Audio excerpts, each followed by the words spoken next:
Mr. Happy by Roger Hargreaves.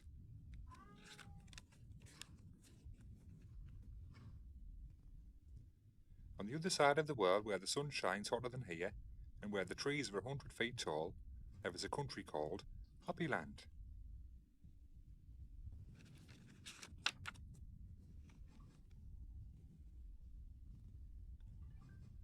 And as you might very well expect, everybody who lives in Happy Land is as happy as the day is long. Wherever you go, you see smiling faces all around. It's such a happy place that even the flowers seem to smile in Happy Land.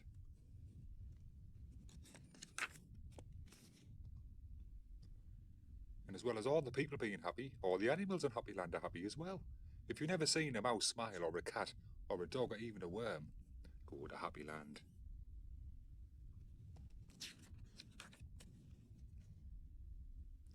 This is a story about someone who lived there who happened to be called Mr. Happy.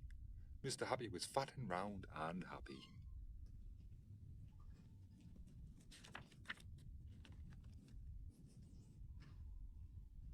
He lived in a small cottage beside a lake at the foot of a mountain and close to a wood in Happy Land.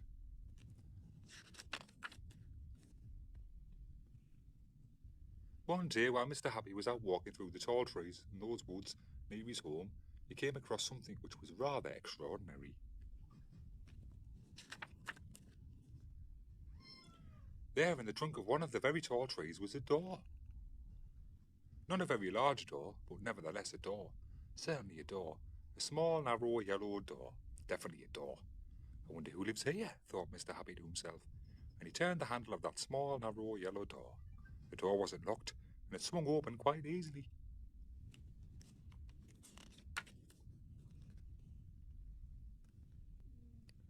Just inside the small, narrow, yellow door was a small, narrow, winding staircase leading downwards. Mr. Happy squeezed his rather large body through the rather thin doorway and began to walk down the stairs. The stairs went round and round and down and down and round and down and down and round.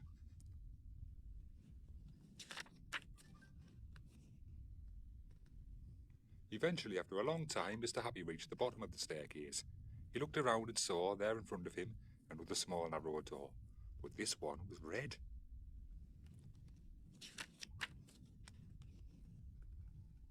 Mr. Happy knocked at the door. "Who's there?" said a voice, a sad, squeaky sort of voice. "Who's there?" Mr. Happy pushed open the red door slowly, and there, sitting on a stool, was somebody who looked exactly like Mr. Happy, except that he didn't look happy at all. In fact, he looked downright miserable.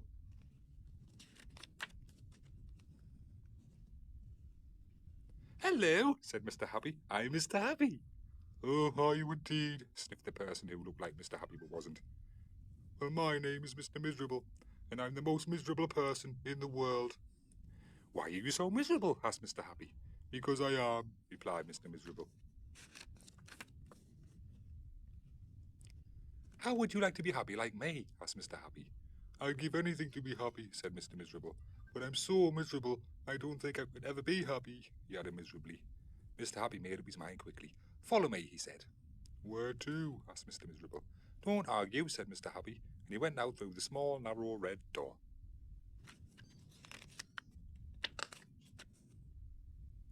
Mr. Miserable hesitated, but then he followed. Up and up the winding staircase they went, up and round and round and up and round and up, until they came out into the wood. "Follow me," said Mr. Happy again, and they both set off through the woods back to Mr. Happy's cottage.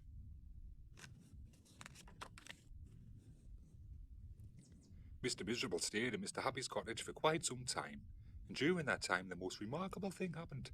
Because he was living in Happy Land, Mr. Miserable ever so slowly stopped being miserable and started to be happy. His mouth stopped turning down at the corners.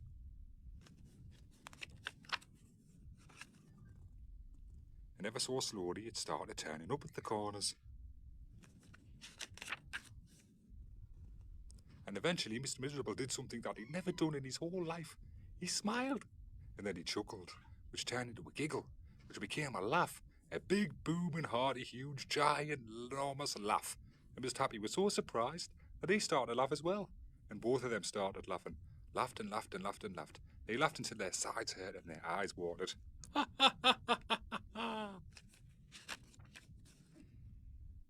Mr. Miserable and Mr. Happy laughed and laughed and laughed and laughed and laughed. They went outside and still they laughed. And because they were laughing so much, everybody who saw them started laughing as well. Even the birds in the tree started to laugh at the thought of somebody called Mr. Miserable who just couldn't stop laughing.